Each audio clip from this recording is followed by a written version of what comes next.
লোকে আমায় ভালোই বলে, দিব্যি চলন সয়।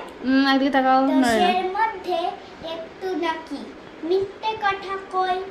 ঘাটশিলাতে যাওয়ার পথে ট্রেন ছুটেছে যখন, মায়ের কাছে বাবার কাছে করছি বকম বকম। হঠাৎ দেখি মাঠের মধ্যে চলন্ত সব গাছে এক এক রকম ভঙ্গি ফোটে, এক এক রকম নাচে। ও মা, এখন নৃত্যনাট্য যেই বলেছি আমি, মা বকে দেয়। বড্ডটা আমার বেড়েছে ফাজলামি। চিড়িয়াখানার নাম জানো তো আমার সেজমেশ্বর।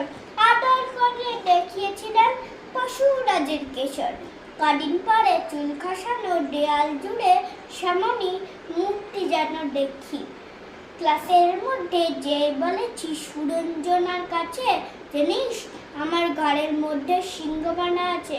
শুনতে পেয়ে দিদিমণি অমনি বলেন, শোনো, এসব কথা যেন কখনো না শুনি কখনো।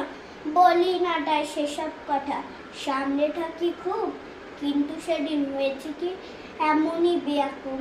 আকাশ পাড়ে চোখ গিয়েছে, আবারও আঁকতে আকাশ পাড়ে দেখতে পেলাম রবীন্দ্র। বাহ, ভেরি গুড।